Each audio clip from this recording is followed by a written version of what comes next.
So hi అండి అందరికీ కూడా మా విద్యాలయం యూట్యూబ్ ఛానల్కి స్వాగతం.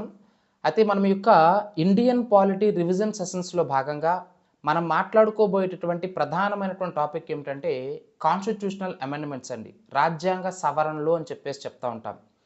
అయితే మరి నెహ్రూ ప్రభుత్వ కాలంలో 1951లో చేసినటువంటి ఒకటవ రాజ్యాంగ సవరణ మొదలుకొని ఇటీవల 2024లో నరేంద్ర మోడీ ప్రభుత్వ కాలంలో చేసినటువంటి రీసెంట్ 106th కాన్స్టిట్యూషనల్ అమెండ్మెంట్ 106వ రాజ్యాంగ సవరణ వరకు కూడా మరి ఇవన్నీ కూడా మనము ఇంపార్టెంట్. ప్రతి ఒక్క అమెండ్మెంట్ గురించి మాట్లాడే ముందు మనకి ప్రైమరీగా తెలియాల్సినటువంటి పాయింట్ ఏమిటంటే అసలు రాజ్యాంగ సవరణ అంటే ఏమిటి, ఏ సందర్భంలో మనం రాజ్యాంగ సవరణ చేస్తాము, ఇప్పటి వరకు ఎన్ని చేసామంటే ఇప్పుడే చెప్పాను. ఒకటవ రాజ్యాంగ సవరణ 1951 మొదలుకొని రీసెంట్గా 2024 వరకు కూడా 106 రాజ్యాంగ సవరణ చట్టాలను చేసాం. 106 సార్లు మన యొక్క కాన్స్టిట్యూషన్ని అమెండ్ చేయడం అనేది జరిగింది, సవరణ చేయడం అనేది జరిగింది. సో ఎందుకు ఈ సవరణ చేస్తాం, దేన్ని సవరిస్తున్నాం, రాజ్యాంగాన్ని. అందుకే దీన్ని ఏమంటున్నాం, రాజ్యాంగ సవరణ, కాన్స్టిట్యూషనల్ అమెండ్ చేస్తున్నాం, కాన్స్టిట్యూషనల్ అమెండ్మెంట్ అంటున్నాం. సో ఆ యొక్క అమెండ్ చేయడానికి మనం ఏం చేస్తున్నాం, చట్టం చేస్తున్నాం. అందుకే దాన్ని ఏమని పిలుస్తున్నాం, రాజ్యాంగ సవరణ చట్టము. రాజ్యాంగాన్ని సవరించడానికి చేసే చట్టమే రాజ్యాంగ సవరణ చట్టము. సో అలా ఒకటవ రాజ్యాంగ సవరణ చట్టం ఇన్ ద ఇయర్ ఆఫ్ 1951 నుంచి 106th constitutional amendment in the year of 2024 వరకు కూడా ప్రతి ఒక్క అమెండ్మెంట్ని కూడా మనం వరుసగా మాట్లాడుకుందాం. మాట్లాడుకునే ముందు రాజ్యాంగ సవరణ అంటే ఏమిటో తెలియాలి కాబట్టే నేను ఈ యొక్క వీడియో చేయడం అనేది జరుగుతుంది. సో మీకు అందరికీ కూడా తెలుసు, బ్రిటిష్ వాడి యొక్క సార్వభౌమాధికారం నుంచి మనం స్వాతంత్రం పొందిన తర్వాత 1947 ఆగస్టు 15వ తేదీన వాడి యొక్క ద్రాస్య శృంఖరాల నుంచి మనం బయటపడిన తర్వాత మనకంటూ ఒక ప్రత్యేక రాజ్యాంగాన్ని మనం రచించుకోవడం అనేది జరిగింది, మన యొక్క రాజ్యాంగ పరిషత్. మరి అటువంటి రాజ్యాంగం ఇప్పటి నుంచి అమల్లోకి వచ్చిందంటే 1950 జనవరి 26వ తేదీ నుంచి కూడా మన భారత రాజ్యాంగం అనేది అమల్లోనికి రావడం అనేది జరిగింది. సో దాన్ని మనము సుప్రీంలా, మన దేశానికి అత్యున్నతమైనటువంటి చట్టం ఏమిటయ్యా అంటే భారత రాజ్యాంగము అని చెప్పేసి చెప్తా ఉంటాం. సో ప్రధానంగా మనము 3 శాఖలు చెప్తా ఉంటాం. ఏమిటేమిటి, శాసనశాఖ, కార్యనిర్వాహక శాఖ, న్యాయశాఖ అని చెప్పేసి.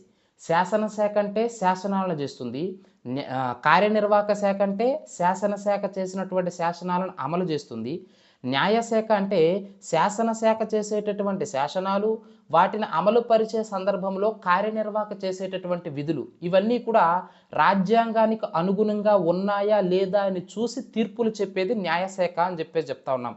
ఇలా 3 రకాల శాఖలు ఉంటాయి. కేంద్రంలో అలానే ఉంటాయి, కేంద్ర ప్రభుత్వం యొక్క నీడలే రాష్ట్ర ప్రభుత్వాలు కాబట్టి రాష్ట్ర ప్రభుత్వంలో కూడా అదే విధంగా ఉంటాయి. సో కేంద్ర ప్రభుత్వానికి సంబంధించి శాసనశాఖ, కార్యనిర్వాహక శాఖ, న్యాయశాఖ. రాష్ట్ర ప్రభుత్వానికి సంబంధించి రాష్ట్ర ప్రభుత్వం యొక్క శాసనశాఖ, కార్యనిర్వాహక శాఖ, న్యాయశాఖ అని చెప్పేసి చెప్తా ఉన్నాం.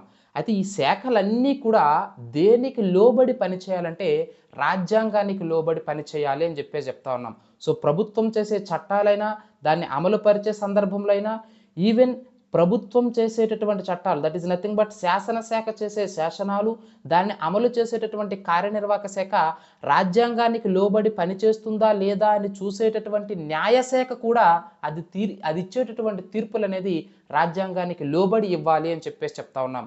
అందుకే భారతదేశం మొత్తానికి కూడా సుప్రీం లా ఏమిటంటే భారత రాజ్యాంగము. సో భారత రాజ్యాంగాన్ని అతిక్రమించి తీర్పులు ఇవ్వడానికి వీల్లేదు, భారత రాజ్యాంగాన్ని అతిక్రమించి చట్టాలు శాసనాలు చేయడానికి వీల్లేదు, భారత రాజ్యాంగాన్ని అతిక్రమించి భారత రాజ్యాంగాన్ని అమలు చేయడానికి అవకాశం లేదు అని చెప్పేసి చెప్తా ఉన్నాం.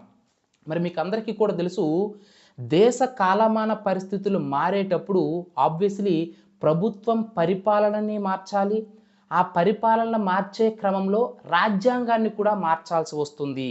ఆ విషయాన్ని మీరు ఇక్కడ గుర్తుంచుకోవాలి. దేశ కాలమాన పరిస్థితులు మారేటప్పుడు ప్రభుత్వం తన యొక్క పరిపాలనను మార్చాలి, ప్రభుత్వం తన యొక్క అడ్మినిస్ట్రేషన్ స్టైల్ని మార్చే క్రమంలో కొన్ని సందర్భాలలో రాజ్యాంగం, ఎందుకంటే ప్రభుత్వం పరిపాలన చేసేటప్పుడు రాజ్యాంగాన్ని బేస్ చేసుకొని పరిపాలన చేస్తుంది కాబట్టి ఆ సందర్భంలో రాజ్యాంగాన్ని కూడా సవరించాల్సి వస్తుంది. అలా సవరించాల్సి వస్తుంది కాబట్టి రాజ్యాంగం అమల్లోనికి వచ్చిన ఒక్క సంవత్సరంలోనే, ఇప్పుడు 1951లోనే రాజ్యాంగం అమల్లోనికి వచ్చిన 13 నెలలకే ఫస్ట్ కాన్స్టిట్యూషనల్ అమెండ్మెంట్ చేస్తాం మనం 1951లో. అప్పటి నుంచి రీసెంట్గా 2024లో జరిగినటువంటి 106వ రాజ్యాంగ సవరణ చట్టం వరకు కూడా మనం మార్పులు చేర్పులు చేస్తూ వస్తున్నాం. అందుకే నేను ఎప్పుడు కూడా ఎవరైనా రాజ్యాంగ సవరణ అంటే దాని అర్థం ఏమిటి చెప్తానంటే, భారత రాజ్యాంగంలో ఏదైనా అంశాన్ని కొత్తగా చేర్చాలన్నా లేదా ఆల్రెడీ ఉన్నటువంటి అంశాన్ని తొలగించాలన్నా సరే మనం చేసేటటువంటి సవరణనే, మనం చేర్చేటటువంటి అంశాన్ని లేదా మనం తొలగించేటటువంటి అంశాన్ని సవరణ అని చెప్పేసి పిలుస్తూ ఉంటాం. సో భారత రాజ్యాంగంలోనికి ఏదైనా కొత్త అంశాన్ని చేర్చాలన్నా, ఉన్న అంశాన్ని తొలగించాలన్నా. ఫర్ ఎగ్జాంపుల్ 31వ ఆర్టికల్ అనేది ఆస్తి హక్కుకు సంబంధించి ఉండేది. కానీ దాన్ని మనం తొలగించాలి కాబట్టి మనం ఏం చేసాం, 1978లో 44వ రాజ్యాంగ సవరణ చట్టం చేసి 31వ అధికరణని భారత రాజ్యాంగం నుంచి తొలగించాం. అలాగే భారత రాజ్యాంగం అమల్లోనికి వచ్చేటప్పుడు సామాజికంగా ఆర్థికంగా వెనుకబడిన వాళ్ళకి రిజర్వేషన్లు కల్పించాలి అనే అంశం భారత రాజ్యాంగంలో లేదు కాబట్టి ఏం చేసాం, 1951లో 1వ రాజ్యాంగ సవరణ చట్టం చేసి 15 సబ్ క్లాస్ 4 ద్వారా socially and economically backward classes ఎవరైతే ఉంటారో వెనుకబడిన వాళ్ళకి రిజర్వేషన్లు కల్పించాం. ఈ 2 ఎగ్జాంపుల్స్లో మీకు అర్థమవ్వాల్సింది ఏమిటి, దేశ కాలమాన పరిస్థితులకు అనుగుణంగా ప్రభుత్వం పరిపాలన మార్చింది. ఆ పరిపాలనలో భాగంగా రాజ్యాంగంలో కూడా మార్పులు చేసింది. సో రాజ్యాంగంలో ఒక కొత్త అంశాన్ని చేర్చాలన్నా 15 సబ్ క్లాస్ 4 ద్వారా ఒక అంశాన్ని చేర్చాం. రాజ్యాంగంలో ఒక అంశాన్ని తీయాలన్నా 31 ఆర్టికల్ను తొలగించాం.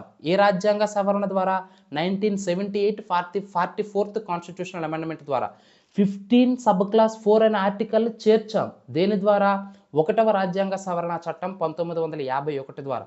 అంటే ఇలా రాజ్యాంగానికి అనుగుణంగా మనం పరిపాలన చేయాలి కాబట్టి మరి మన పరిపాలనకు అనుగుణంగా, హేతుబద్ధమైనటువంటి పరిపాలనకు అనుగుణంగా రాజ్యాంగం మనకు సహకరించకపోతే రాజ్యాంగాన్నే మనం సవరించేటటువంటి అధికారాన్ని రాజ్యాంగమే పార్లమెంట్కి ఇచ్చింది.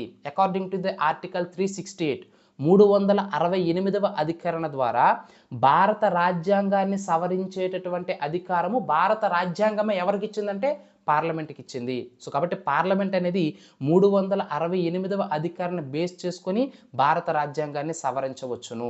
ఇలా సవరించడం ద్వారా నూతన ఆర్టికల్స్ని భారత రాజ్యాంగంలో చేర్చవచ్చు, ఆల్రెడీ ఉన్నటువంటి అంశాలను భారత రాజ్యాంగం నుంచి తొలగించవచ్చును.